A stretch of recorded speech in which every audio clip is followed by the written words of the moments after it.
I am M. I'm G. Eclectic Disciples of Jesus Christ of Nazareth. And we are the Paranormal Terraformation. Like in the last video, I have something written here. I want to make it clear that the things we're going to be talking about on this channel and in this series are incredibly serious to us. In truth, we live and breathe the knowledge and experience of this reality.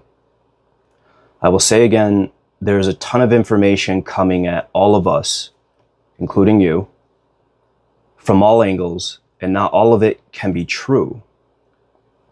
Discernment, or the act of trying to sort the lies from the truth, is as important as gold, especially when our very perception and awareness, emotions and action can be influenced, altered, and ultimately used as a weapon against us when it comes to the power of lies and what it means to base your whole world around them.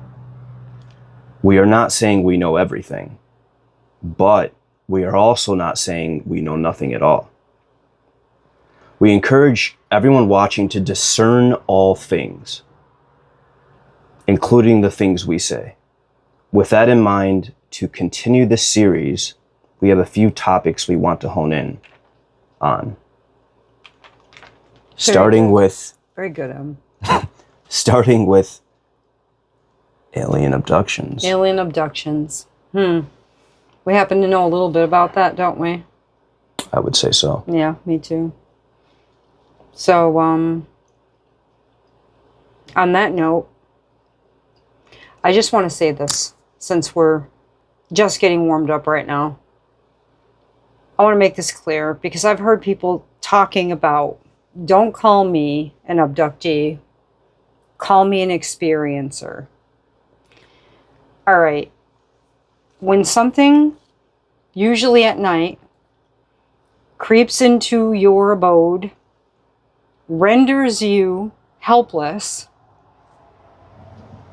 and then unconscious, usually, and does whatever it wants without your permission. Now, let's talk about this. Without your permission. I don't call that an experiencer. I call that an abductee. If it were a human that came into your house and chloroformed you and did whatever, and then decided, well, we're done with whatever we're doing to you now, and just leaves you there. You're going to wake up and you're going to call 911. Hey, something happened to me. Right? Well, no, you're not an experiencer.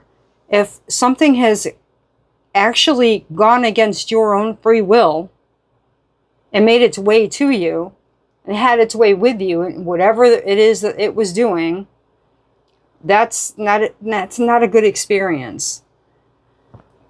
And to say that creatures, beings, entities want to do that to you, does that make them angelic? Does that make them good? Does that make them space friends? What do you think about this? Well, my mind goes to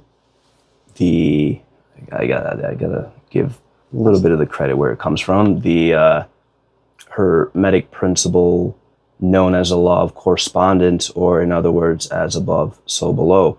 And what I mean by that is a lot of the ways that we have here on this earth as people, as a somewhat organized civilization, have roots from ago, and from, like, I don't know, I guess you can say a higher edict, where down here we have houses and we have doors. There's openings and closings to things. And for the most part, we attempt, at least on a physical level, we attempt to watch and know who's coming in and out of our own abode. Right. And it's kind of like the same thing with when you're thinking about these entities. Like, are they following that law when it comes to an approach to you? And we would say that not all of them are. Absolutely not. As a matter of fact, I've yet to hear I've yet to hear of an experiencer having given its 100% free will permission to something, to take it somewhere, to do whatever it wants with that person. It's almost like a hostage situation. And these people almost seem like they have Stockholm syndrome. You're kind of right about that. It's kind of creepy. I mean, there also is the concept of, them not wanting to believe or accept that the experience has any negativity behind it. But again, like you said, there's this concept in many abduction experiences where reports on abduction experiences, claims on abduction experiences where people are in some state where they're more vulnerable than they normally are. Yeah. And a lot of the things that are happening to them, they didn't grant permission. No. And it's happening nonetheless. And then when you get into, I guess you can say, the content or the actual report of what's happening during the experience. If you can even remember it. Yeah, exactly. In entirety. But that takes me, and I have to, because we discussed this earlier, and it's okay if I just throw this in there right now, because we went to see the movie Disclosure by Spielberg. Yes. And it irritated both of us. Yes, it and did. People are raving about it and saying, well, how real it is for what's happening now in the world. Okay, so if that's the case, keep this in mind. The male and the female were both, for lack of a better word. Spoiler alert. Yes. Yes. Okay, spoiler alert. If you haven't seen the movie, click off, give it a few minutes, come back to us. If you have seen the movie, you're going to know exactly what I'm talking about. A little boy and a little girl were in their beds, and these creatures, entities, decided to show themselves to these children as something that they're not. These children unwillingly have an encounter. They follow these creatures into the snow with no shoes on to this lit up beautiful gingerbread house, right? Well, not gingerbread house, but Hansel and Gretel house. Yeah, it was, yeah. Right. So they go into this house, which isn't a house at all. Obviously, it denotes being a UFO. Yes, exactly. Okay. And then they are basically used to implant some sort of, what would you call it? A gift that's a power? Yeah, if you want to call it that, right. Yeah. That they can use through these children as they grow up for the perfect day, the day of disclosure. Yeah. Right. When the aliens eventually present themselves to humankind. Right. Okay. Here's where I have a problem with this. Deception.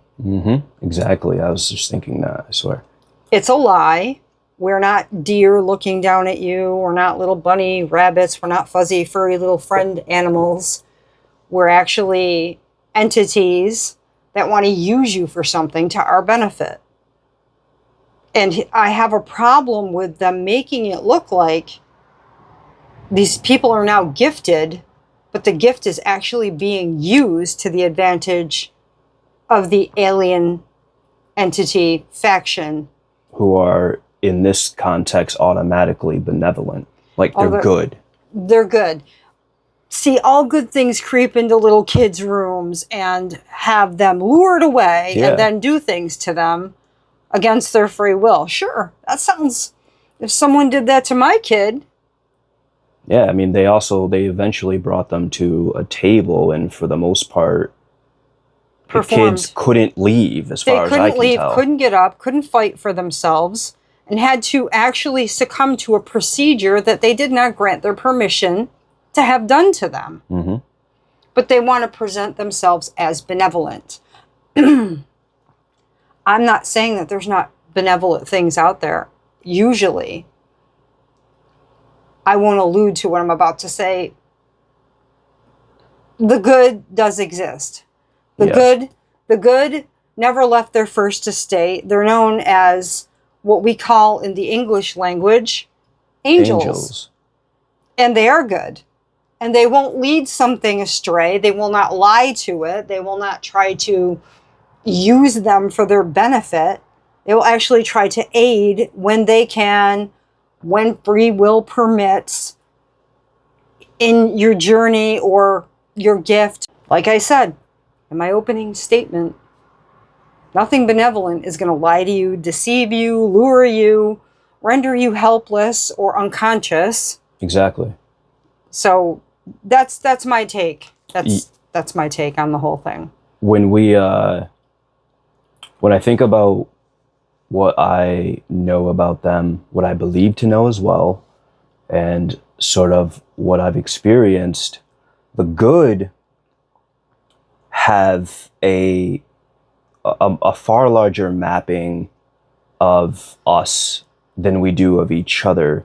But some people down here would say that some people do have a greater mapping of each other than other people, meaning like psychics and the gift of empathy, allowing yourself to be in the shoes of another on an emotional plane.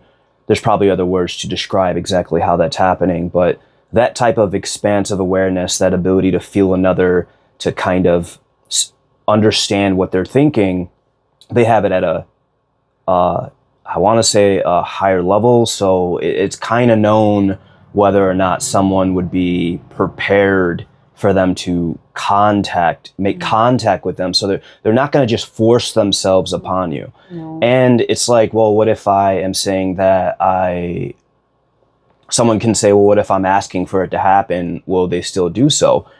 I believe to some people they would, but not everyone who's asking for everything, not everyone who asks for something is actually truthfully ready for it. I would say that they can sense fear. They can sense anxiety. They can sense all of that makeup of a person. So a good being. A good being, exactly. A real benevolent being. Yes. But the other ones that don't care how you feel about what they're about to do, that don't have any of your free will permission, they obviously are the ones that we're talking about, and the ones that the congressional hearings are about. Well, for the most part, I can't say all of it, but from what I'm hearing. Well, yeah, like some of them, some people speak of them as threats. Well, yeah. Yeah. Flying by military bases. I mean, I'm not sure if it were technology from another country doing stuff like that.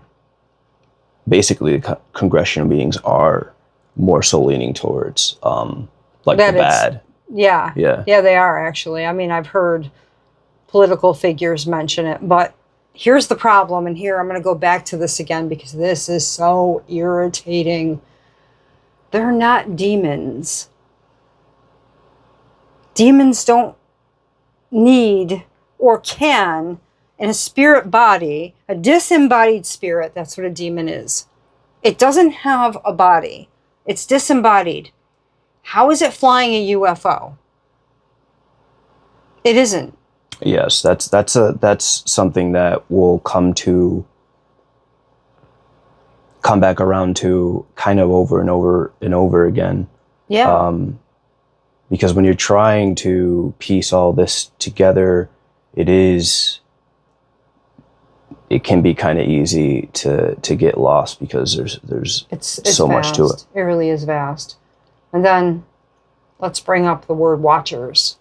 Mm-hmm. Okay. Let's talk about fallen angels. Now, it has been said that, and I've heard it before in the past from a few people when I brought up this subject material, they didn't want to talk about it on our shows, but a fallen angel, a watcher, a fallen watcher, they say that they have been bound in chains under darkness, yada, yada. Not all of them. And the Bible's perfectly clear about that too. Certain ones were bound. But even saying that, they can still interact psychically. Now, God, this subject is so vast, and there's so much to it that we would have to go in depth to even make someone understand how a creature.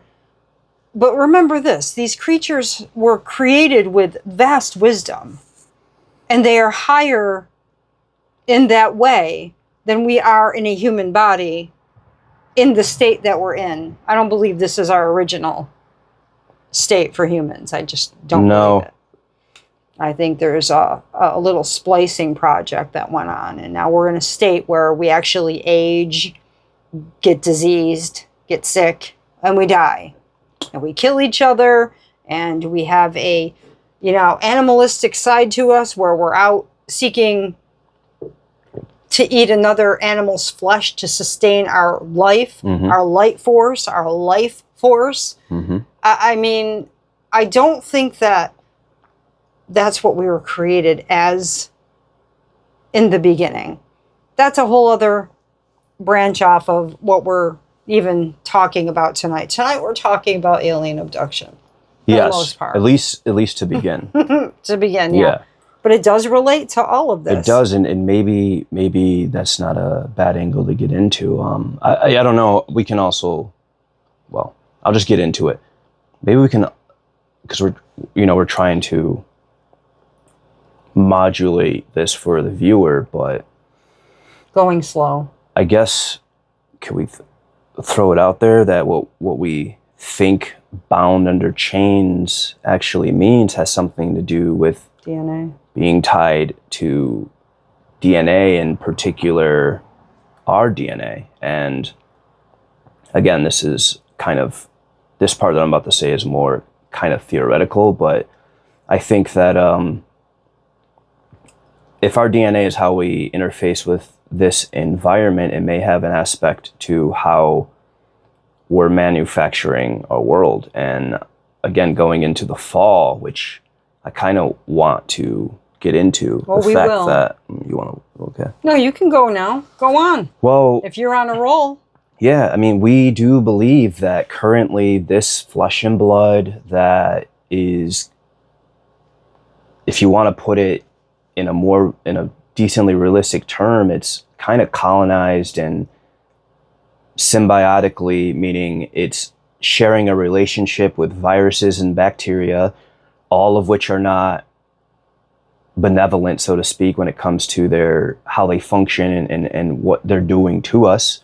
You can actually read that they say, I don't know if I mentioned this in the last video, but there's billions of viruses in the air around us, and our immune system actually is actively, on a second-by-second basis, actually fighting that. We're unaware of it mostly because it's happening on a level that our conscious mind is not in tune with, and there's so many other things going on that we don't focus on that. But we don't believe that this is the original state of man. What I want to say that this probably first really began to click with me when I was looking at the law of thermodynamics, where it said, the first law, I believe, where it says energy can't be created or destroyed. Nuances to that, but let's talk about the it can't be destroyed part. So if there's some aspect of our existence, some aspect of our makeup that's supposedly indestructible, why are we dying? Is there something going on with us that makes it so? When you go into spiritualities, and let's say for a second, the Bible, it does seem that in the Genesis account, mankind did begin immortal. Something ended up happening, and then from there, our lifespan decided to Be decrease. capped. Yeah. It was capped. It was. And to figure out that story, a lot of people argue about it. And a lot of religions have their idealisms about it. And a lot of people make it look ridiculous. That's why people are like, well, you believe in God and Jesus Christ of Nazareth and, you know, that religious stuff. Listen, we have taken our studying and our belief system all the way back to the ancient literatures, studied, and it all comes down to the same thing. Something happened to mankind.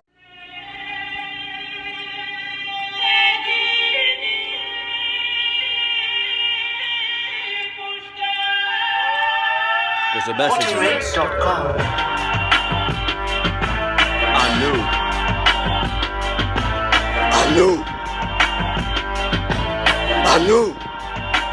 Anunnaki. Yeah.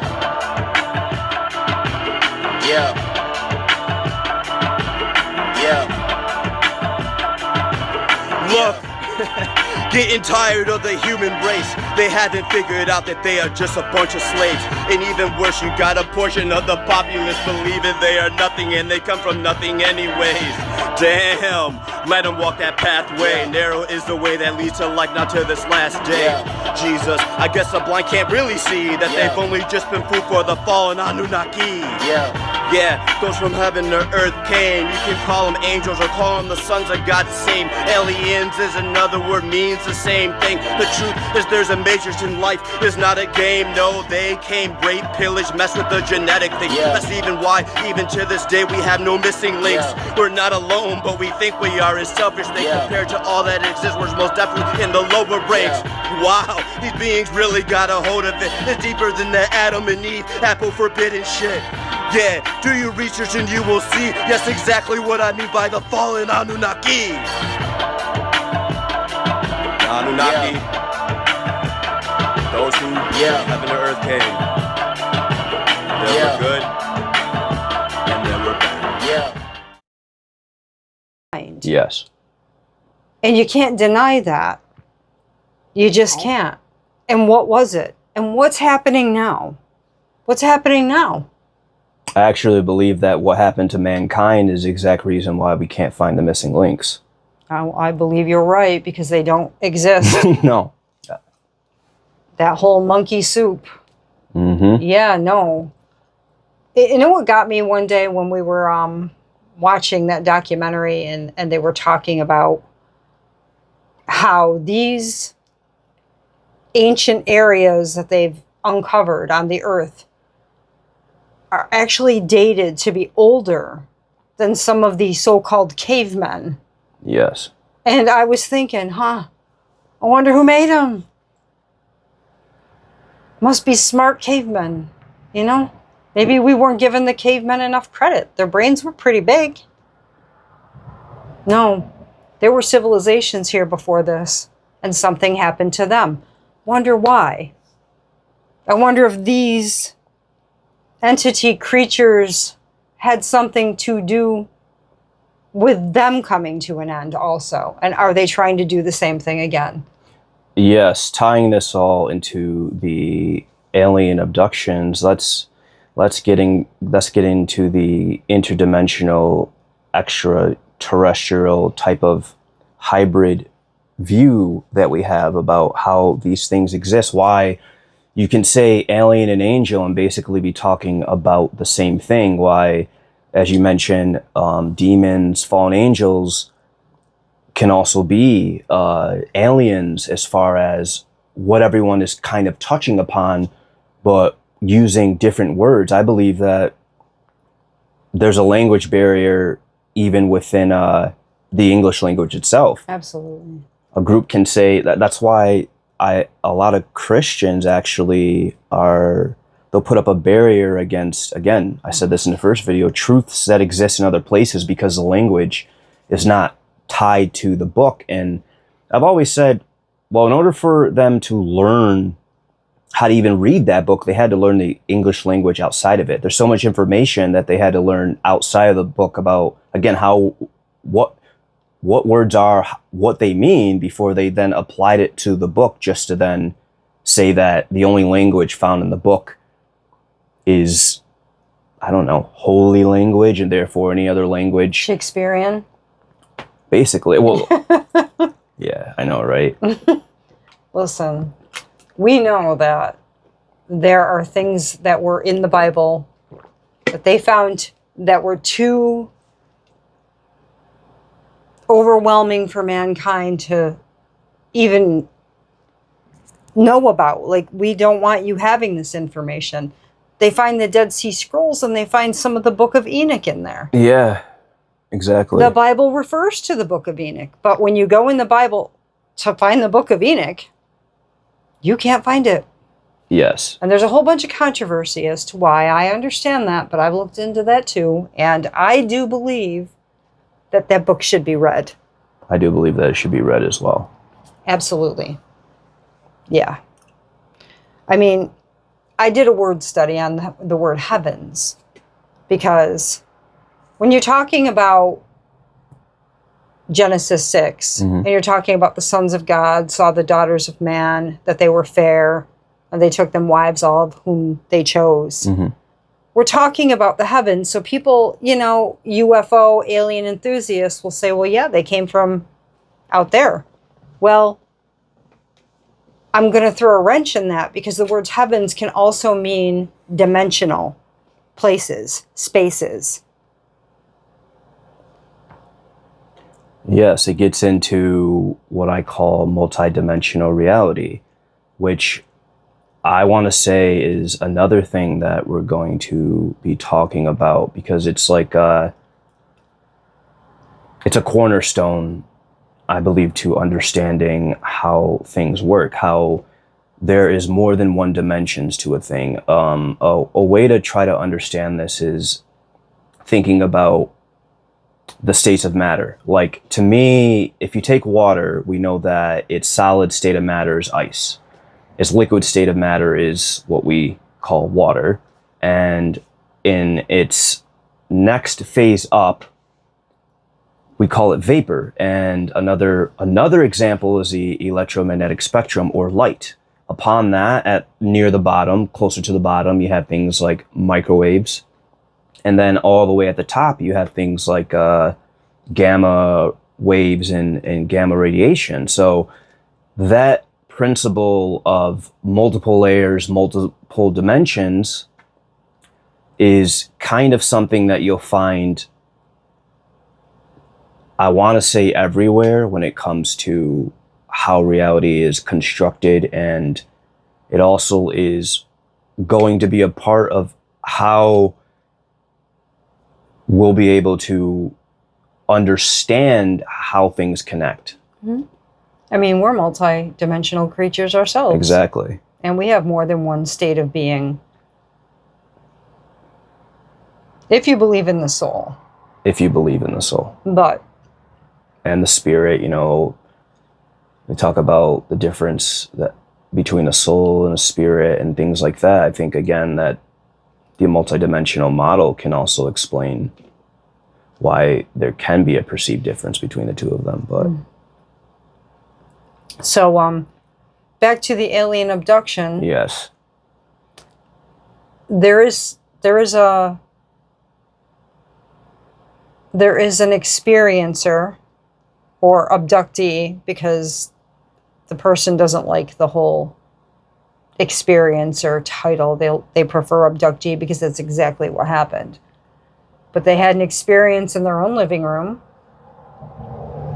and that experience was with a mantis-looking alien creature. And with the mantis creature, there were grays. And the grays were pretending or projecting that they were unwrapping Christmas presents, because this happened in a December Christmas time back in 2016. They were making it seem like they were unwrapping gifts. The person was under the perception that they were there to unwrap Christmas gifts. Mm-hmm. Now, what kind of hold or casting does a creature do to you, or projecting, that you actually start to go along with that projection as if it were reality? Yeah. That's scary. But then again, we go back to no permission. Mm-hmm.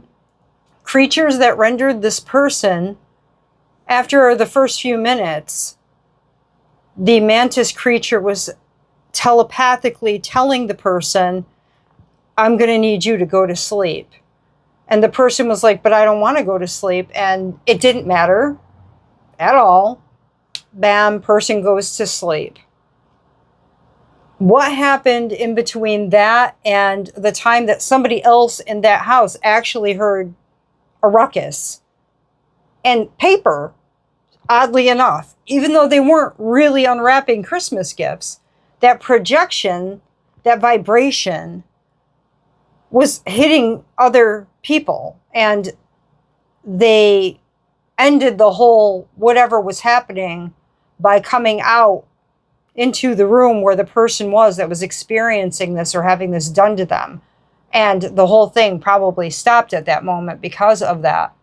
But if you think about this, what kind of creature, entity can twist reality, Mm-hmm. send out sound vibrations that not only is the person that they're aiming it at can hear, but anyone in that trajectory of, like, I don't even know how many feet because I don't know, but someone else is hearing it running through the house because they heard it too. That's a little odd. But when the person is fully back and awake, so to speak, there's nothing missing under the Christmas tree. Mm-hmm. The presents aren't unwrapped. And there's, but, and again, just like with my experience with the orb turning into two, turning into ships out of nowhere, this creature ended up in the person's living room while the person was watching a movie on a television set. Right next to the person, maybe 6 to 8 feet away from the person, they just appeared. Mm-hmm. Can you tell me something? What state of matter can just appear in the middle of a living room? No U.F.O. again. Mm-hmm. None of that, just appear. It's like dimensional phasing, right? Maybe, I don't know. I'm not smart enough to know about wormholes, but I did hear it say bending space-time. Mm-hmm. But how, what form of matter? Like, we're in a flesh and blood state, and I don't think we can phase in and phase out at will. At least not yet. We're not that advanced yet. No, and I want to take a second to talk about two things that had to do with what you just said, and then I'd like to expound upon the states of matter. So one, I want to throw out the idea that it's an idea that I've been chewing on for a while, but it's kind of like, if we're created in the image and likeness of God, you can kind of say that our origins have a beginning in a higher place. And my belief is that the animals around us may have a similar origin in a higher place. Again, factoring in ancient civilizations, and then you factor in all the different texts and inscriptions around of showing beings that have more of an animalistic appearance, whether it's insectoid, like a mantis, Mm-hmm. whether it's reptilian, whether it's amphibious. To me, I'm wondering if there is a truth that there is a higher intelligence, higher form, or a higher origin to not just our DNA and what we are as human beings, but to animals that can explain some of what's talked about as the other species of beings. Secondarily, you were talking about the reality warping and the ability for something to influence your mind. And you also mentioned the ability for us to believe it. And I wanted to mentioned something about that. Honestly, I personally consider it a weakness when it comes to the human being. And what I'm talking about is this. We can be awake for, on average, 16 hours a day, and then we sleep about 8. But while we're sleeping, we can be dreaming something that is so out of touch with what we're experiencing when we're awake that if it was on the TV in front of us, we would know immediately that it's fake. But while we're dreaming, It's real. we can believe it with such conviction that sometimes we don't even realize we're dreaming until we wake up. I believe that that part of us can be manipulated, can be influenced, not just when we're asleep, but also when we're awake. And, I believe potentially that is part of what they're able to influence when it comes to projections and getting, because again, like when you're dreaming, you still have a nervous system, you still have all of that going on, and yet I say this all the time, you can be laying on the bed, so you should only be able to feel like your sheet, your pillow, your blanket, right? Tactilely, meaning to your touch, to your actual skin, you should feel what's actually touching you on your body. You should, to your eyes are closed, basically, there should be darkness, so to speak. But why is there entire manufactured worlds? You also have the ability to smell, to hear as well. But say in your room you have a fan on, so why aren't you picking up a fan? That whole thing is something I would like to later expound upon, but I just wanted to add that when it comes to the different range of experiences that we can have. And consciousness. And yes, it definitely ties into consciousness as well. But back to the states of matter. You were talking about how this experiencer talked, basically, not just the experiencer, but in a lot of cases when it comes to contact with other beings like this, especially in an alien abduction scenario, there is this in and out, this ability to be there and then they're gone type of thing. In fact, I think even in some of the congressional reportings, they have seen things that seem to be physical in front of them, meaning they're being registered on some equipment or to the actual eye, and then sometime after, they're gone. And my point that I like to make, that we even talked about just today, is kind of like, if I take this cup and I set it right here, and I don't move it or you don't move it, in 48 hours it's still going to be there. If it somehow were to be moved, it should have either fallen off onto the floor or we moved it and just forgot about it. So if this is this type of matter, this is what the state of matter actually is. And as far as we know, as far as we also experience, most of the time, that'll be the only way that this cup gets moved. So, but these other beings don't operate like this. No, they don't. And what sort of state do you think a being like that would be in? Does it sound biological to you? It doesn't sound biological in the way that we're biological. Exactly. And that's a distinction. I think a lot of people, when they're hearing about or talking about the U.A.P, U.F.O phenomena, when they hear the word biologics, they're naturally assuming Flesh and blood. It's flesh and blood. It's like us, 2 hands, 2 arms, 2 legs, head, obviously. And maybe so. Maybe it is, to some degree that.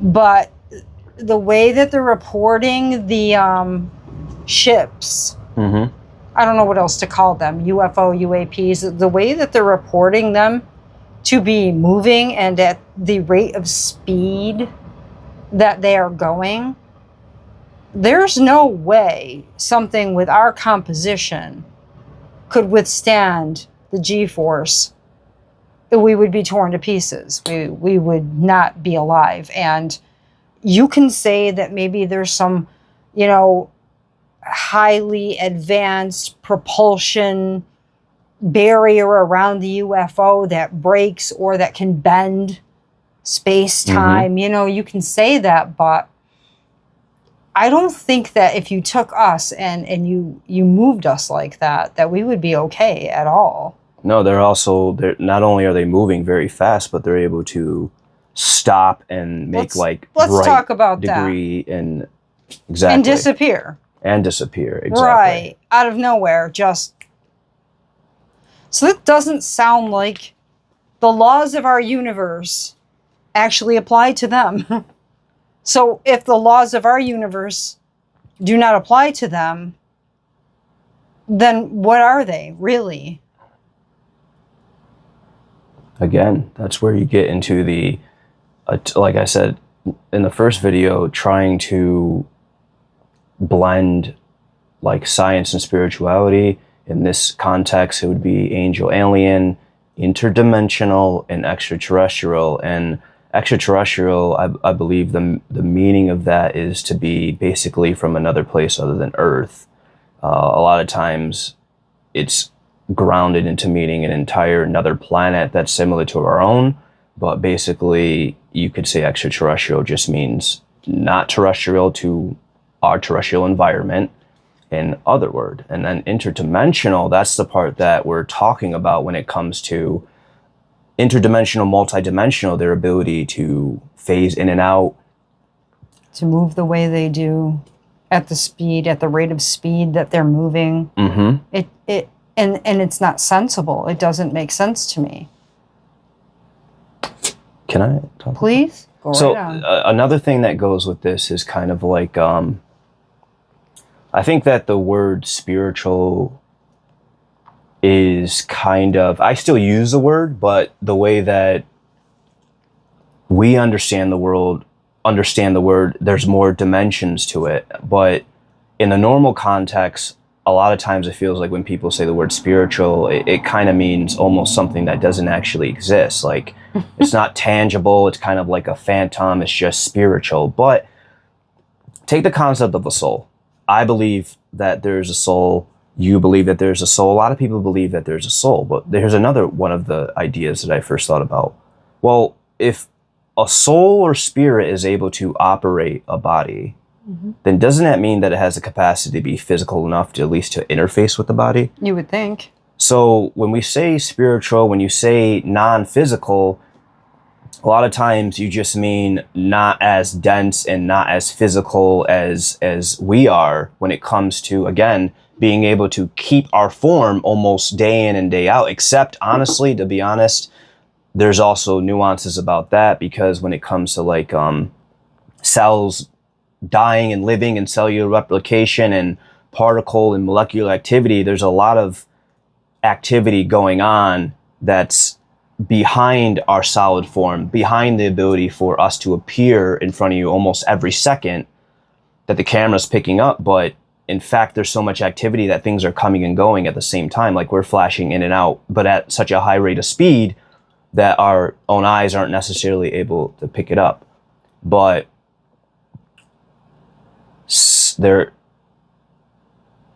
we believe to know, but I'm just saying for the viewer, the idea that these things exist in a different state of matter, in a different way, starts to, but also taking in the concept that if we are a body and this is our vessel and we have a soul and spirit and that can be physical, you can see how something that isn't necessarily like us can also be physical to us. Very true. I mean, I've heard people talk about out-of-body experiences where they were not aware of their body anymore, but they were just maybe moving around and looking at things from a perspective of where they weren't in a body. But when they show up, say they have a near-death experience and they show up in a dimension, realm, if you want to call it heaven, or an aspect of heaven. Some They report see- kind of hellish, but But still. yes, I'm sure. But I'm talking about the ones that haven't gone to hell. Yes. But they'll see their brother or their father, and they'll look young, healthy, and they'll have a body. So it's strange to me that people think just because something is projected at you here, that it must be that. You know what I mean? Yeah. Something doesn't appear in your living room out of nowhere, taking on the appearance of a mantis or a gray alien, and just disappear as soon as other people wake up or come to confront it. What kind of projection is that? What is that? What kind of experience is that? So, what that brings to mind is I want to say something that I believe that in some way every single person has been contacted, has had Something, right? something, yes, and maybe in ways have even been taken, but I digress. But there are different We'd people. have to prove that. I know. There are different people who are set to be more aware of it, to take in more information of the experience. Why? Why? So, do you want to go a little bit into why you think before I do, or you want me to? No, I mean, I just want to give a couple examples. You know what I think, so. Okay, yes.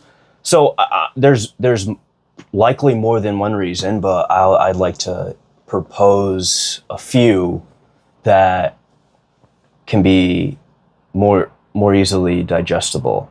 And it's kind of like based on awareness, based on getting into what it means to be awake and things like that. Like we were talking about it earlier, like you can have a person who futuristically the next thing that they're looking forward to is like a basketball game or a football game, looking forward to what they're going to eat. Their consciousness, their lens of perception is tuned in to things that are here. They're things that are third dimensional. The worldly. They're worldly, basically mundane in that way. And then you have other people who are looking up, metaphorically speaking, looking within, looking for more, and that could also be the type of people who then begin to resonate and change in ways that allows them to be more susceptible to what's kind of happening all the time. But that doesn't mean that every experience is the same at the same time. No. So that's one thing to throw out there. But there are a lot of commonalities in the experiencing. I called it The Knowing before Nicolas Cage's movie The Knowing came out. And once that movie came out, I was like, I'm not calling it The Knowing anymore. Not going to call it that anymore. Some people have a lack of a better explanation. I just believe this. Some people have more of a spirituality Yes. than other people.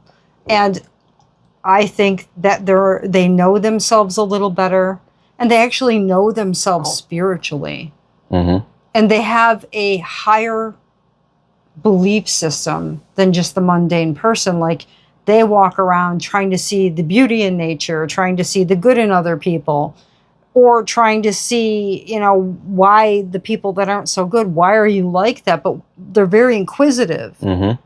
And they're always looking for something deeper. Mm-hmm. And those people are the people that usually have more gifts. And when I say gifts, like, I don't want to use the word psychic. I don't really like the word, but I mean, English language, for lack of a better word, we'll say, sensitivities, empathy, but times 10, someone's near you in the room, they have a headache, you're getting a headache, they happen to bump into you, talk to you, and then you start to feel, I'm a little nauseous. I mean, Mm-hmm. that whole empath system And then there are people who are intuitive. And oh, I can see that she's about to do this thing. She shouldn't be doing it. I just have a feeling. I just know. And then it happens. And oh, I wish she didn't do that. Or and then you've got the people who get a sense of spirit in the room with them. And they don't know exactly why they're like they are. But I do believe this. Number one, Jesus Christ of Nazareth was the most gifted, sensitive in creation. So if these gifts, like a lot of people think the gifts are evil, I mean, then they would have to say, from a Christian perspective, if they're calling the gifts evil, they would have to say that their very Lord and Savior had an evil attribute because, and no, don't compare yourself to God. I've heard that before too, but no, God gives good gifts. What did they think he was talking about? Amen. Presents from what? Macy's? No. Divine gifts. Divine gifts, yes. You have discernment, you have the knowing, you have empathy, you have intuitiveness. People use their intuitive on a daily basis just to exist here. I believe that all humans are gifted. I mean, a lot of the, like some examples I feel that people, they seem so small, but they're openings to something so large. Like at surface level, they may seem like they're nothing, but again, it's all about whether or not you hold on and walk into the world that it opens or not. And it's like you, before someone calls you in your head, you think about maybe calling them, and then all of a sudden the phone rings. Or, you know, there's also many cases of people claiming to have had dreamt of something happening before it happened, and it eventually plays out the next day as happening. Very common. There's other incidents too, but they're vast. They are. Exactly. But I do believe that here's the difference between someone who seems to be ultra gifted, for lack of better words, someone doing psychic readings or mediumship. The difference between that person sometimes isn't a good one. No, because you know, if they're the tapped other side, into the dark, yeah, exactly, the dark arts, and they can give good. They can give false gifts too. Yeah, right. But we're let's keep it with the good. Yes, amen. Well, now you got me thinking about the dark. Yeah, because you were talking about. I know, and I don't. Yeah, I don't ascribe to that really. But if we keep it to the good, I think the difference between somebody who's ultra gifted and someone who says, oh, I wish I had that. I wish I could do that. I wish, you know, the difference is how spiritually open you are. And also there's anxiety, there's stress, there's physical pain. There's a lot of things. There's doubt. There's a lot of things that can take that opening and make it more narrow. It doesn't mean that you're completely closed off.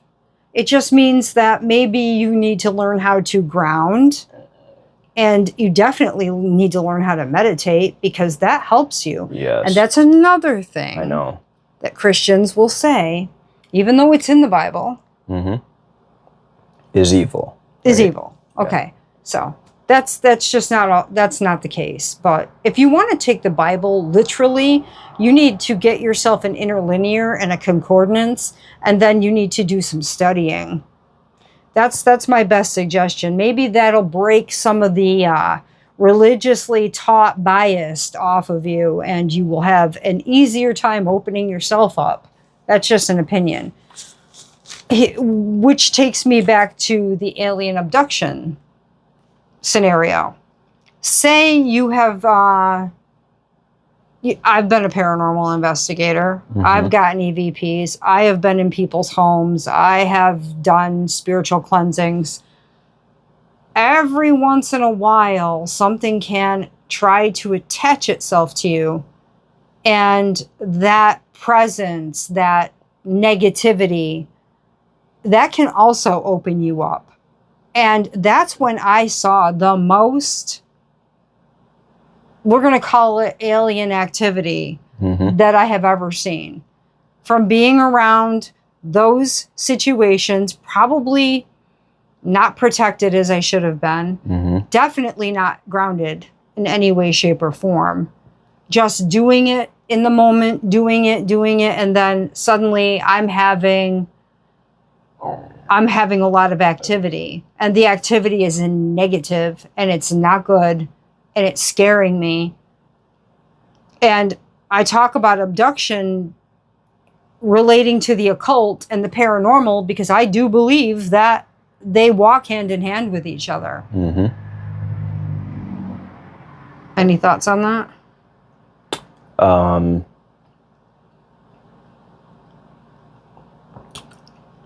was going to say that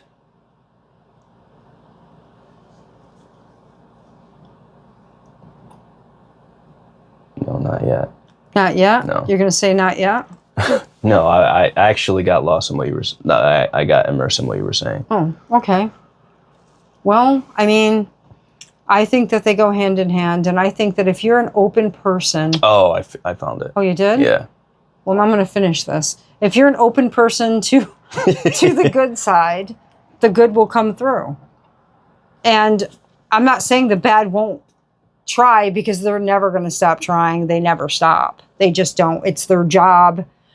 Listen, we as creatures need to eat light to survive.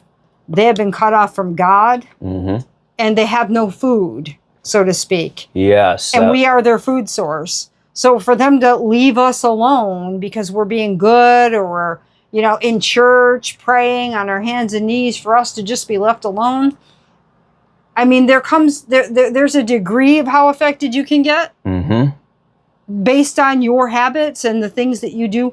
If I go out and I'm doing drugs tonight and I'm completely drunk and I punch somebody in the face, I'm pretty sure, as open as I am to certain things, that I am going to have a whole array of evil having its way, because I actually, it's like the difference between having a little no-see-um come through your screen, little tiny bug, or having your entire, all your windows open with no screen and your door open and everything pouring through. Like, there's a big difference, and you want to be careful of that now. Well, see, you also gave me a second one, but the first one that I was going to talk about was, you know, the spiritual transference, you know, the concept of attachments, the concept of bringing something home with you, the concept of opening yourself up to things. You were talking about the paranormal, and it's like we see a lot of people who are in fields very unprotected, and isn't there a ton of cases of things happening in their lives all the time? And it's, listen, let's go there. I used to be heavily involved in the paranormal community. All right. And then I was afflicted also, because I was being open on ends that I shouldn't have been opened on. Seriously. But I see these people, they'll start in the paranormal, they'll want... Now, here's the thing, okay? You're getting involved in a field because, say, you've lost people very close to you. Yeah. And you're searching for answers, and you might still have God in your life. You love God, but you want to know what happened. And you want to know if there's an afterlife, and you're searching for answers. So you delve into the paranormal field without knowing the rules of engagement, so to speak. Yeah, the rules of engagement. And you're open to attack and attachment, oppression, even possession. And people might think that that's not a real thing. I have seen it. It is 100% real. I was going to go back to, you were talking about the feeding thing, and I just want to, I mean, we're going to be doing this for a while. I just want to say, when we're talking about what we call they. We call them they. We call them they. When what we are talking about is the so-called fallen angels, and I believe that the fallen angels ultimately end up kind of being the origin of a lot of our monsters and myth, and for this particular topic, the origin of the vampire, and a little bit of the sort of spiritual physics to why we are talking about them feeding is I want to start by saying that I believe that as created beings, we automatically have a need, and I believe our first and most primordial need is God. But this goes into say there was a way, or it just so happened that there are beings that we call angels, things that existed closer to the frequency and presence of God in varying degrees. Mm-hmm. But let's say there was a level of them, or multiple levels of them that end up losing or going away from that connection. We have echoes of that down here, like on Earth, yes. Yes. But let's say they did things that were so bad that eventually they ended up being severed from that eternal infinite source. Again, going back to the energy can't be created and destroyed, but why are things seemingly to be destroyed on levels? It's almost like we're far away from being connected to that fundamental level that would sustain us. Now, let's say that this began even before humans came on the scene. In fact, scientifically speaking, they would say that our planet is young compared to the rest of the universe. So the concept that humans not being there for the entire thing is not entirely debated on either side, whether you believe in a God or not. But let's say in the paradigm that we're presenting, these things get severed off and they don't have access to God. So what's the next thing that they do? They look to things in creation to attempt to sustain themselves. And we believe that one of the main reasons why we don't experience that overwhelming science fiction alien invasion is because the relationship that the so-called bad things have to us is actually rooted in something that they need from us. It's almost like going into they actually basically farm human beings is what we're getting at. Kind of what we do to animals. On a higher level, there is what we call aliens basically doing it to us. Do you die? Yes. Yeah. So obviously it's not far-fetched, and if somebody thinks it is, I do suggest they do some research. Yes, and that's stuff to expound upon, that we don't believe death is natural. Again, we believe that. No, I don't think it's natural. I don't think that a creator would create something perfect just to have it die. Yeah, exactly. It doesn't make sense at all.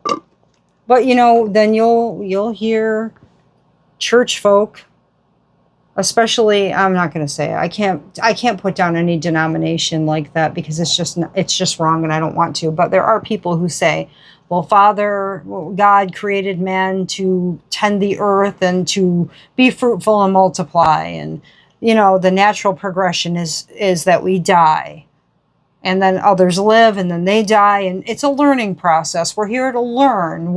And then there's the, you'll just be born again into a different body and you'll learn from that. And you just keep learning and coming back and dying. And does it sound like something God would do? Does it sound like something, okay, so you're going to die in a fire, an explosion, a war. Oh, yeah. And then you're going to come back and you're going to die again of cancer. And you're going to, really? So a loving creator God wants you to suffer repeatedly. How people give him credit for great travesty. Oh, there's that too. That's what kind of there's that too. All our suffering and pain is somehow it's God's ordained. Fault. I prayed to God and yet this happened. Well, all right, let's make this clear.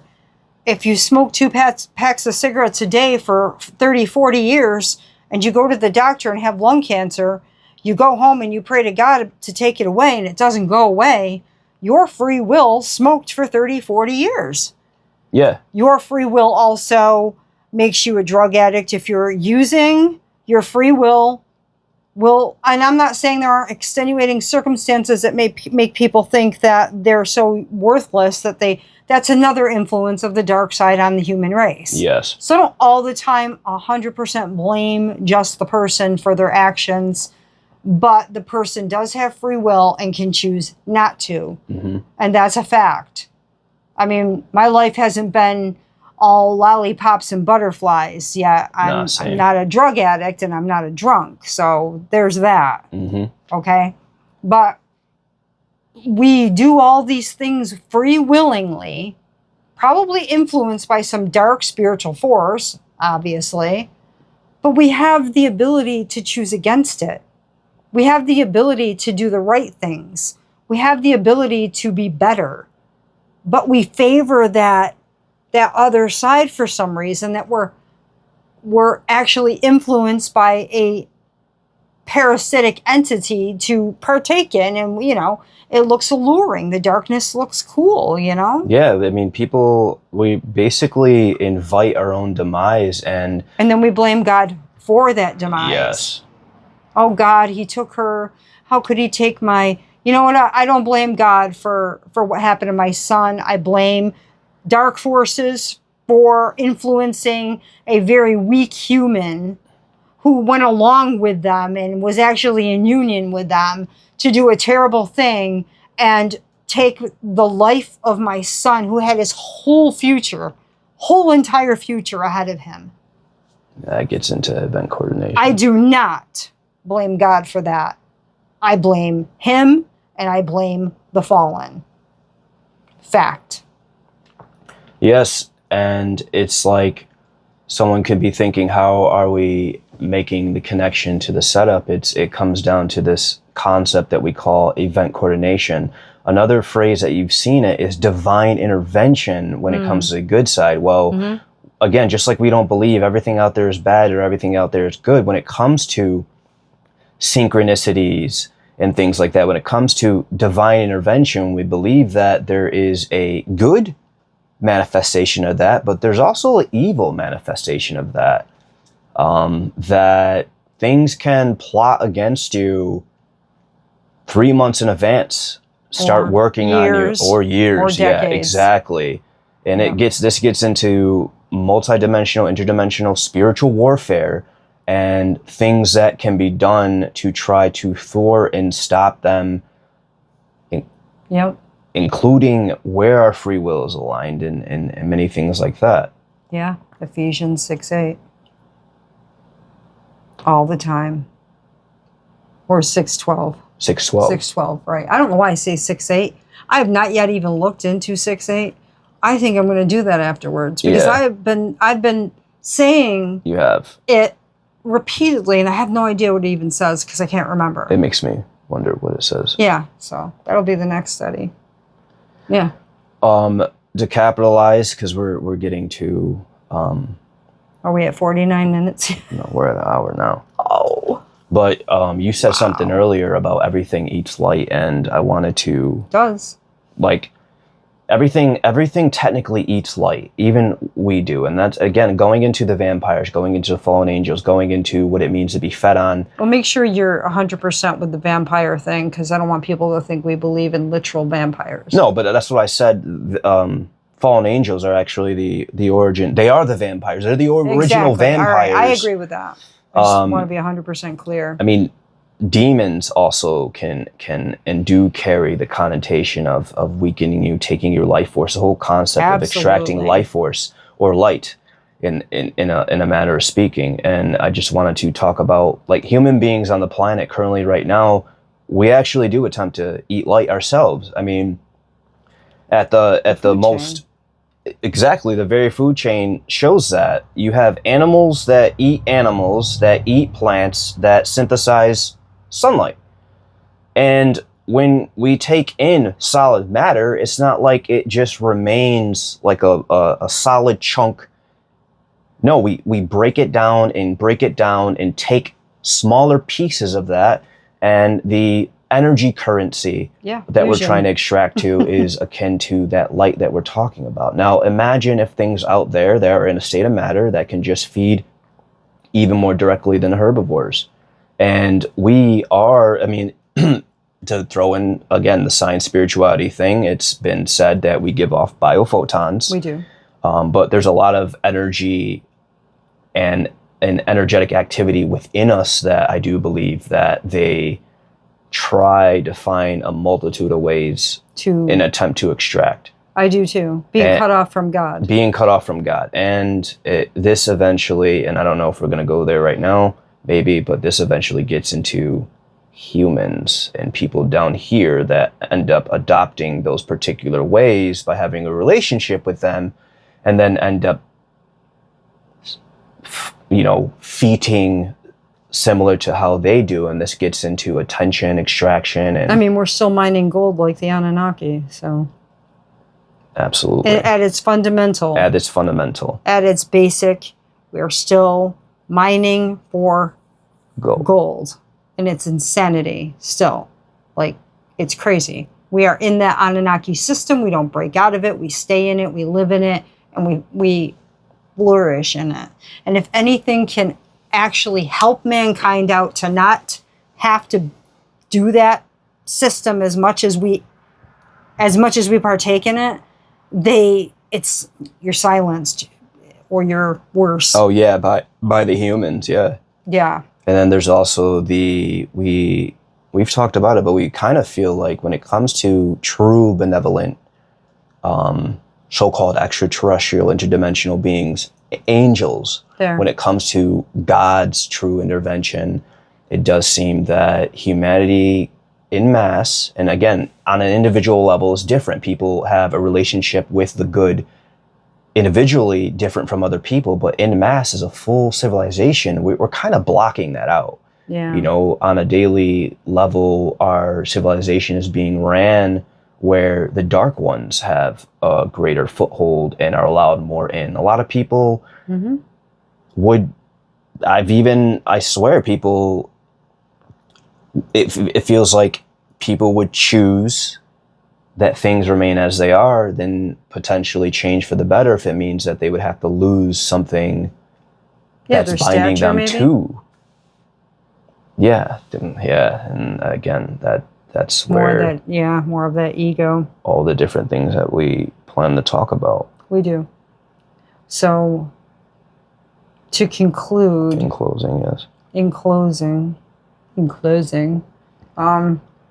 alien abductions, we do believe, are facilitated by entities that were once known as watchers and fallen angels, however you want to term them. We're talking about alien abduction, and if you want to talk about alien abduction, look at society right now. Where are the morals? Where's your moral ground? Where's your care for one another? Hasn't it already been on a large mass scale? Taken. Yeah. Yeah. Again, multidimensional. Yeah, and it's exactly. Yeah. All right, so I'm M. I'm G. Eclectic disciples of Jesus Christ of Nazareth. Amen to that. And we are the Paranormal Terraformation. See you in the next video.